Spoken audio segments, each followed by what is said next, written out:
Enquête et reportage. Un magazine bimensuel de la radio web de l'Université du Temps Libre de Tarbes et de la Bigorre. Enquête et reportage, une émission de Jean-François Soulet, Georges Lance et Frédéric Gelbert.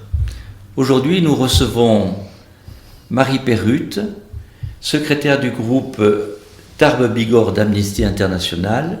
Bonjour Marie Perrutte. Bonjour. Et Zoé Debac, qui est coordinatrice Action contre la peine de mort. Bonjour Zoé Debac. Bonjour.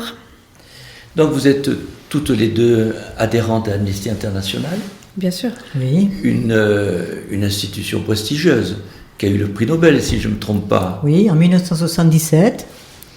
Donc en plus d'être prestigieuse, c'est une vieille institution.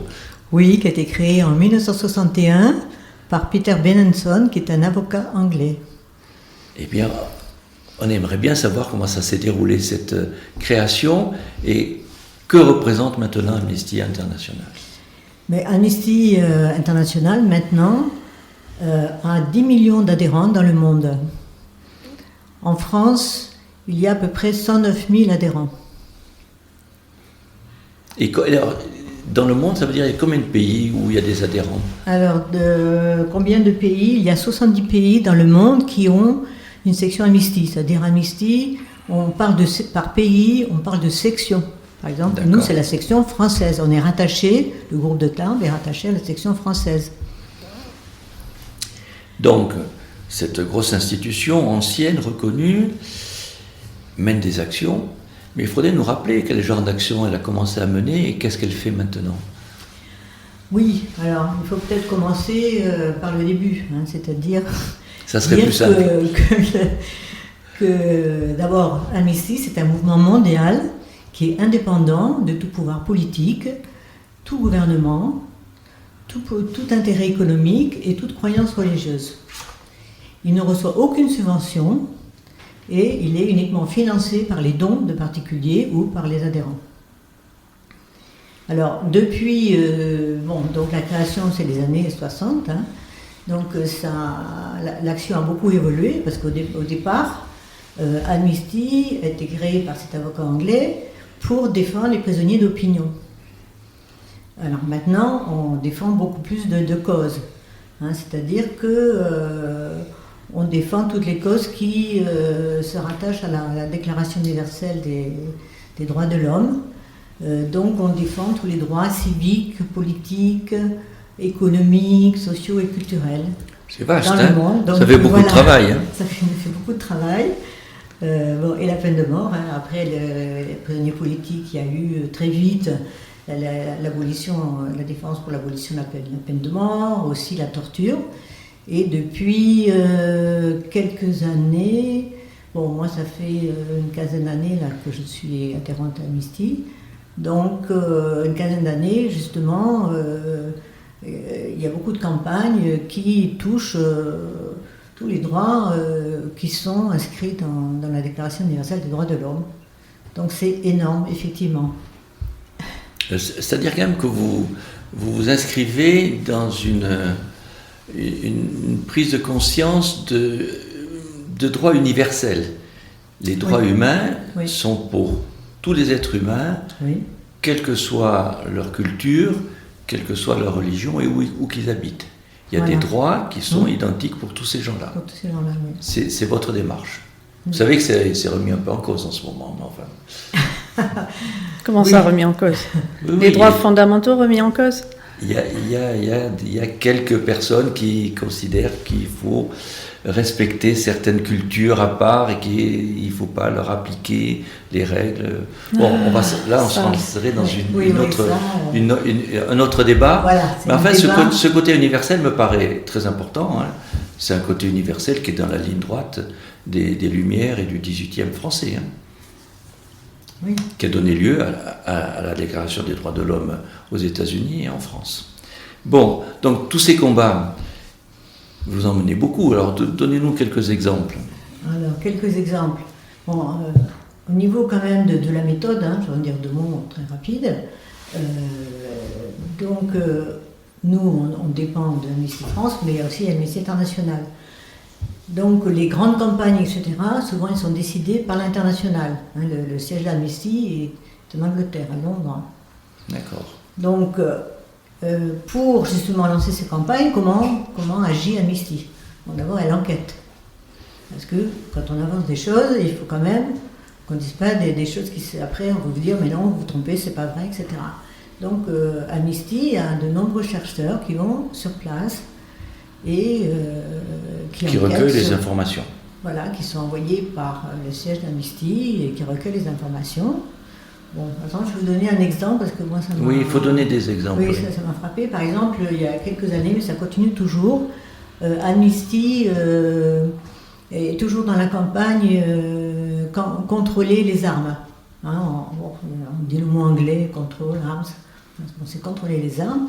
Et par exemple, j'avais vu un reportage où Amnesty envoie des chercheurs dans les pays où il y a la guerre.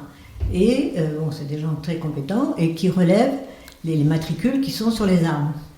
Donc elle peut comme ça voir d'où viennent ces armes. Donc ce qui permet après de dénoncer tel et tel État qui envoie des armes dans des pays et qui tue des civils. Alors à la suite de ça, justement, ensuite Amnesty informe et agit. Hein, et Amnesty peut faire partie des consultations au niveau de l'ONU. Et c'est un peu grâce à Amnesty que, avec toutes les infos qu'a apporté Amnesty à ces commissions de l'ONU, a pu faire signer le traité du commerce des armes. Et il y a, je crois, 80 pays, dont la France, qui se sont engagés à ne pas vendre d'armes qui serviraient à tuer des civils. Donc c'est voilà, ça c'est une action Amnesty qui est quand même internationale. Qui est spectaculaire. Spectaculaire. Oui. Alors bon, effectivement, il faut dire que c'est pas toujours respecté. Et par exemple, récemment, Amnesty s'est insurgé, il n'y a pas qu'Amnesty d'ailleurs, mais s'est insurgé parce que l'État français vendait des tanks à l'Arabie Saoudite, qui les vendait au Yémen pour tirer sur les civils. Contrairement au traité qui avait été signé. Voilà. Et est-ce que vous continuez à avoir des actions pour défendre les prisonniers politiques et pour lutter contre la torture? Oui, bien sûr. Oui.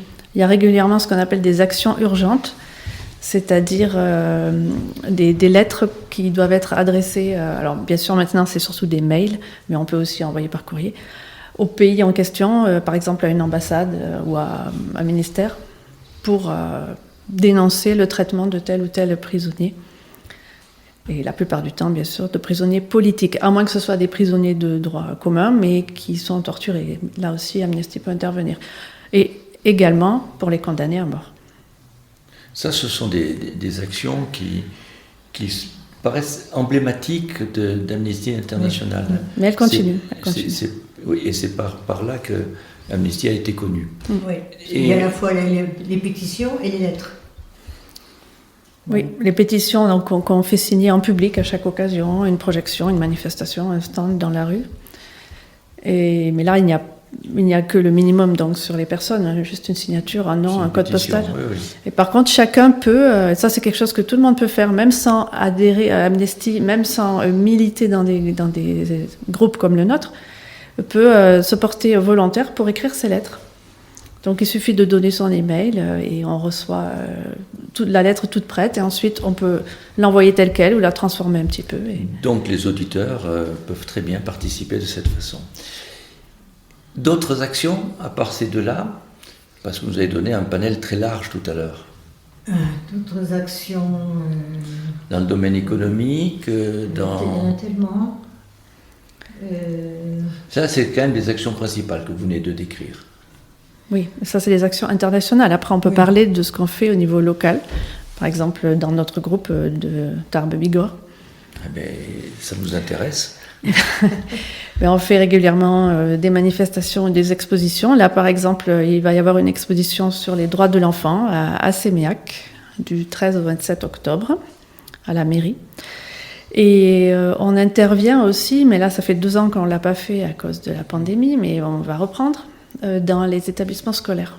On appelle ça l'éducation aux droits humains, EDH, de son petit nom.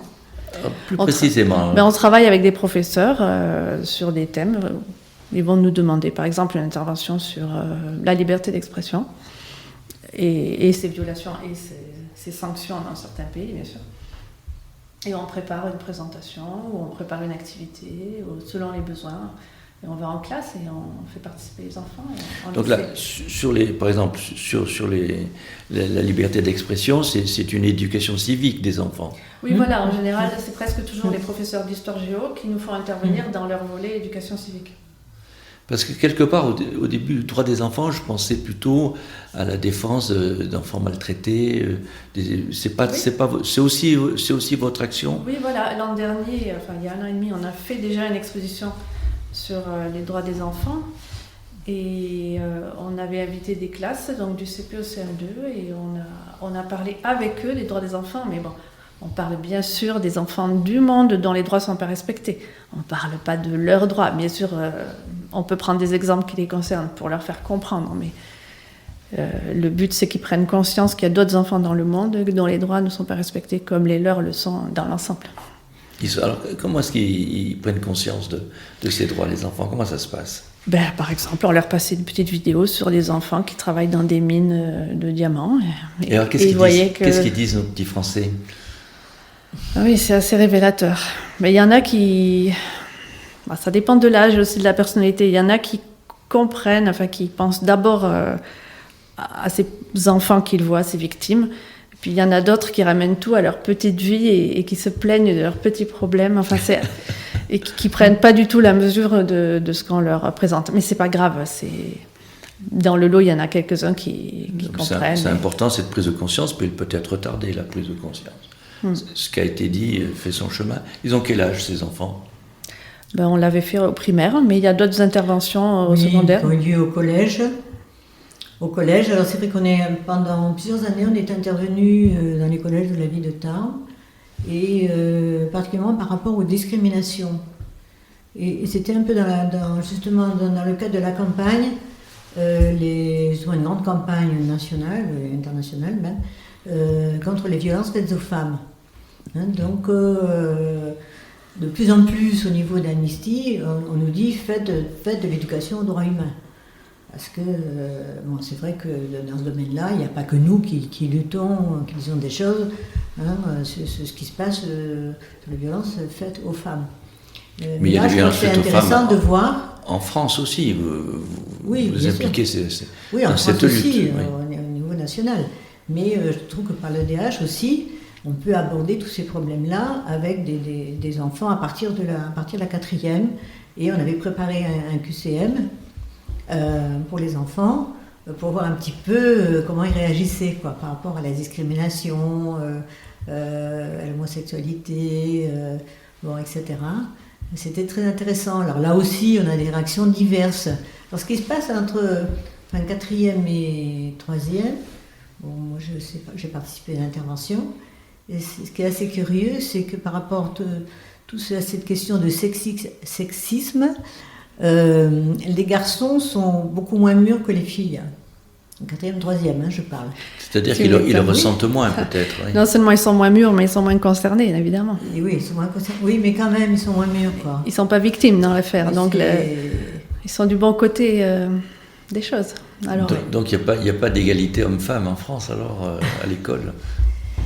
Il n'y a pas d'égalité homme-femme en France et il n'y en a pas dans aucun pays. C'est pas une question d'égalité, c'est une question, au niveau de l'EDH, c'est une question de leur faire prendre conscience des problèmes. Alors c'est vrai que ça ne va pas être pareil, dans une classe mixte, les garçons et les filles vont le recevoir différemment. Bon, après, ils peuvent mourir, etc. Si on leur fait faire des jeux aussi qui les font réagir par rapport à certaines situations. Non, mais c'est intéressant de savoir que les filles se sentent du côté des victimes, si j'ai bien compris, et que les garçons, ça leur passe un peu au-dessus de la tête. C'est bien ça? Mais c'est une question d'âge et de maturité. C'est pas une question d'inégalité. D'accord. Alors c'est vrai aussi que les filles sont plus mûres Oui, les filles sont plus mûres, donc elles sont plus conscientes de certaines choses. À ces âges-là. Et c'est vrai qu'on s'est aperçu avec le professeur que des filles avaient subi ou vu des choses par rapport au sexisme, aux violences dans leur famille, pas forcément elles directement, mais on sentait qu'elles étaient très réactives par rapport à ça. Et ça permet aussi après Alors cette prise de conscience, elle se manifeste comment ? Est-ce que vous avez l'impression que vous faites évoluer les choses ? Est-ce que vous avez l'impression que ce que vous avez apporté arrive à combler ces écarts ? On ne peut pas, comment dire. C'est difficile à savoir. On va dans la classe, on fait notre topo, il y a des discussions. Est-ce que les enfants évoluent après dans la discussion ? Mais on ne peut pas savoir. Il faudrait qu'on garde le contact. Oui. Puis même le prof, il ne va pas forcément reparler d'une façon aussi précise, aussi. Non, mais c'est très difficile de mesurer. Je pensais aux garçons qui n'étaient pas apparemment conscients. Il n'y a pas, pendant la discussion, pendant les exposés, une prise de conscience qui peut se manifester à ce moment-là. C'est difficile, hein. On reste 1h30 dans la classe. On ne va pas comme ça prendre un garçon voyant qui ne comprend pas très bien, etc. et s'adresser qu'à lui. Donc, D'accord, non, mais c'était une question générale. D'accord, et d'autres actions locales ? Alors, d'autres actions locales. Alors, ce trimestre, on va passer des films sur des sujets justement qui sont défendus par Amnesty ou dont Amnesty a fait des rapports ou s'occupe, par exemple. Justement, tiens, tu veux en parler ? Si nous sommes réunis là aujourd'hui, c'est avant tout parce que cette semaine, c'est le 40e anniversaire de l'abolition de la peine de mort en France, le 9 octobre 2021. Et que le 10 octobre, donc le lendemain, c'est de toute façon la journée mondiale contre la peine de mort. Donc on a un programme bien sûr sur ce thème-là en octobre, donc on a déjà fait une manifestation. Et le 30 novembre au Parvis, il y aura une projection débat. C'est un film soutenu par Amnesty qui s'appelle Lindy Lou, juré numéro 2, un documentaire. Donc ça parle de la peine de mort aux États-Unis, bien sûr. Et tous les auditeurs sont conviés à cette projection débat. C'est un excellent documentaire. Au Parvis, le 30 novembre, à quelle heure ? Je n'ai pas l'horaire exact, mais en général c'est 8h. C'est l'horaire du soir. Hein. Oui, puisqu'il y a débat. Voilà, puisqu'il y a débat. Donc vous êtes responsable des actions contre la peine de mort au niveau de la région. Voilà, Midi-Pyrénées, Amnesty Midi-Pyrénées. J'essaie de coordonner un petit peu. Et alors, quelle est la situation, justement, dans le monde de la lutte contre la peine de mort ? Combien est-ce qu'il y a de pays encore qui continuent à utiliser la peine de mort ? Alors, quand la France a aboli, justement, il y a pile 40 ans, il y avait 37 pays qui avaient aboli. Et seulement 27 qui avaient aboli pour tous les crimes. Donc, si on compte que ces pays-là, donc abolition absolue pour tous les crimes, on est passé en 40 ans de 27 à 109. 109 cette année. Donc, et alors, c'est une courbe exponentielle. Si on regarde la courbe, vraiment, ça s'accélère. Chaque année, maintenant, ou presque, on annonce que tel ou tel pays est aboli, notamment en Afrique. Le continent africain voit un grand mouvement abolitionniste. Et si on ajoute les pays qui l'ont aboli, mais en droit commun, donc ils se réservent le droit de prononcer la peine de mort pour des crimes exceptionnels, comme des crimes de guerre. Voilà. Et si on ajoute aussi les pays qui sont abolitionnistes en pratique, c'est-à-dire qui pourraient avoir la peine de mort, mais en fait ça fait au moins 10 ans qu'ils n'ont procédé à aucune exécution, et ben, ça fait 145 pays sur 200. C'est une belle évolution. Alors, c'est très, je suis presque même surpris quand on pense à quelques très grands pays comme la Chine, comme les États-Unis. Alors évidemment, est-ce qu'en Russie aussi, il y a la peine de mort ? Non. Ils l'ont aboli ? Oui. D'accord, mais c'est... Alors, vous parlez là des grands champions de la peine de mort, et surtout le premier, la Chine. Alors, la Chine, c'est bien simple, on n'a même pas de chiffres, donc on ne peut pas savoir exactement, on ne peut pas compter, mais on est presque sûr qu'il est largement devant. que ce sont des milliers d'exécutions par an, mais c'est un secret d'État.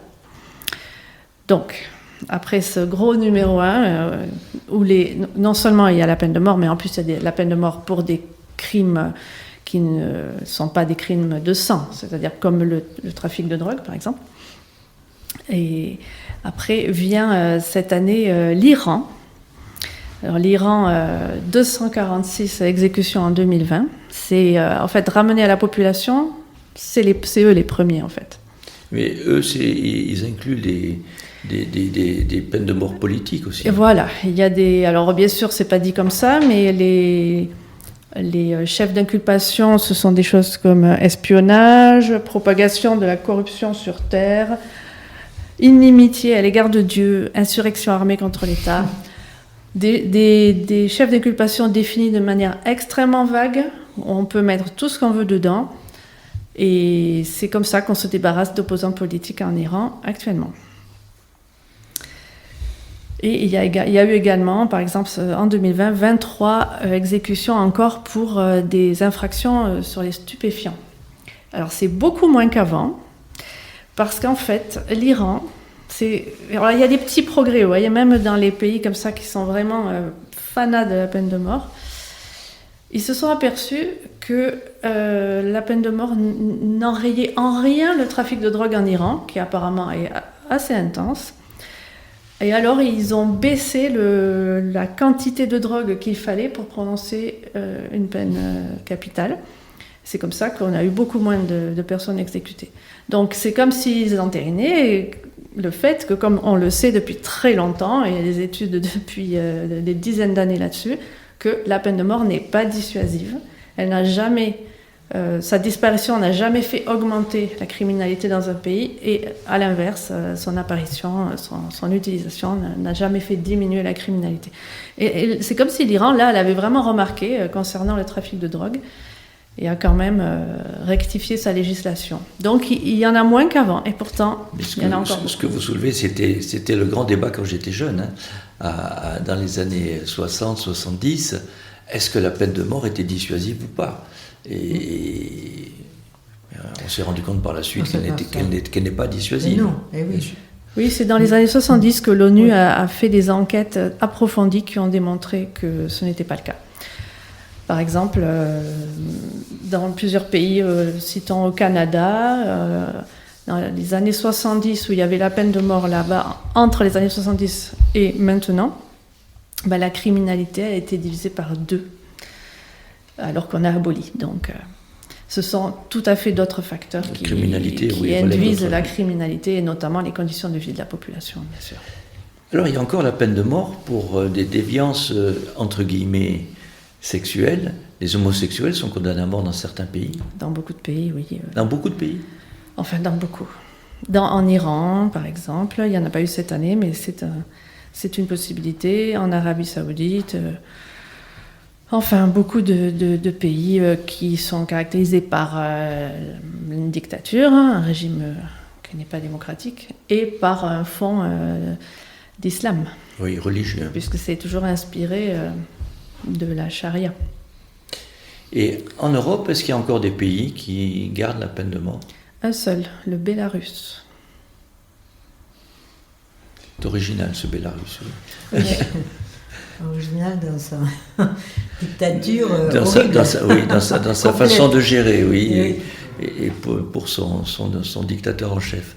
Ouais. Et alors, donc, en Afrique, il y a une grosse évolution.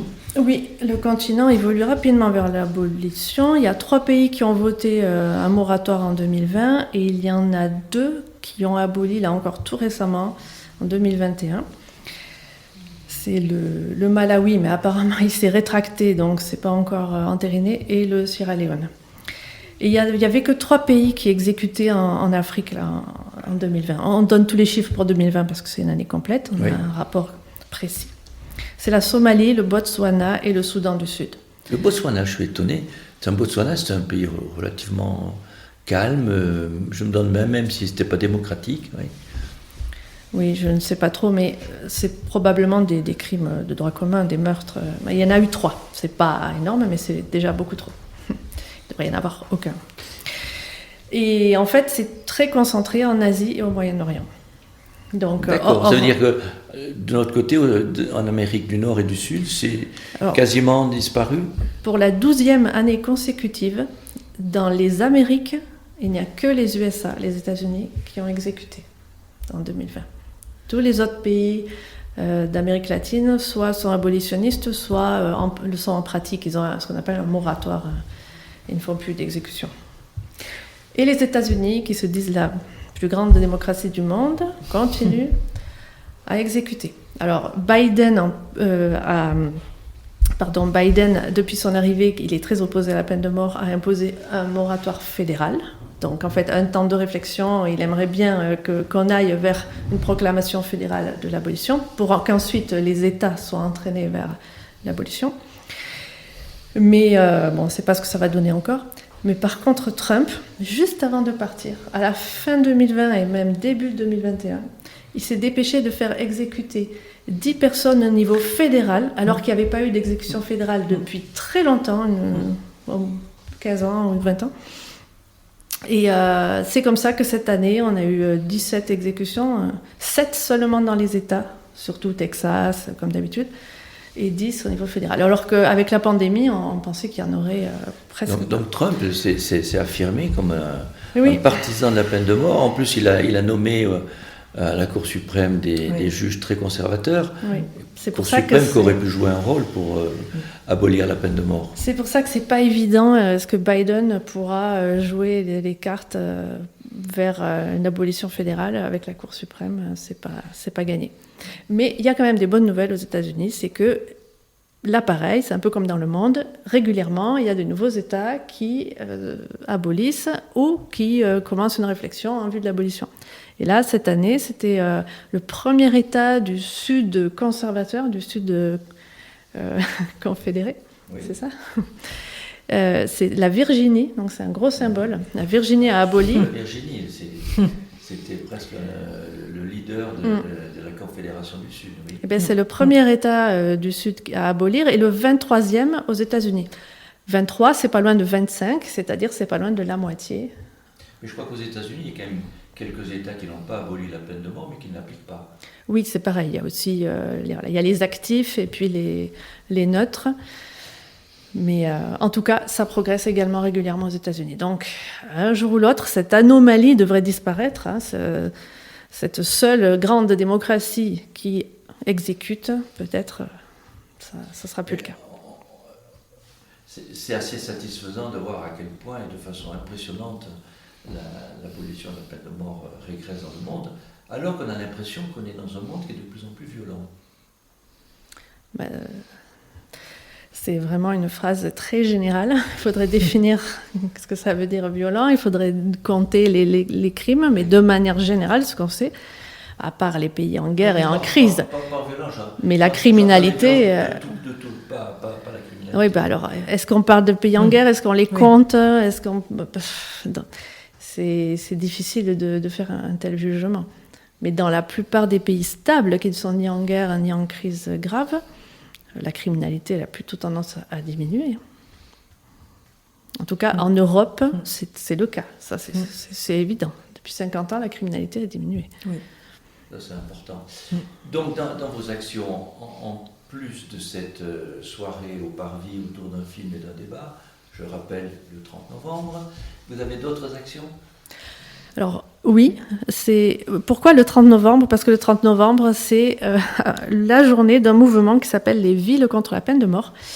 Et ce qu'on a fait par rapport à cette date et à ce mouvement, c'est qu'on a demandé aux 3 majeures villes de Hautes-Pyrénées de devenir villes contre la peine de mort. Donc on a demandé, nous et d'autres associations, notamment l'ACAT et la LDH, la Ligue des droits de l'homme, on a demandé que Tarbes, Bagnères et Lourdes deviennent des villes contre la peine de mort. Il y en a 2000 dans le monde et tous les 30 novembre, ces villes font des illuminations sur des bâtiments et font des manifestations autour de la peine de mort. Donc on peut aussi soutenir la peine de mort au niveau des municipalités, c'est un peu original. Et on espère que les mairies de nos villes, de nos plus grandes villes, vont devenir partenaires de ça. Il y en a déjà en France. Mais par exemple, Pau est une ville contre la peine de mort. Et Foix et Lavelanet, Oui. et Ramonville va le devenir bientôt, pour citer que des villes de la région. Et Auch tout près de nous.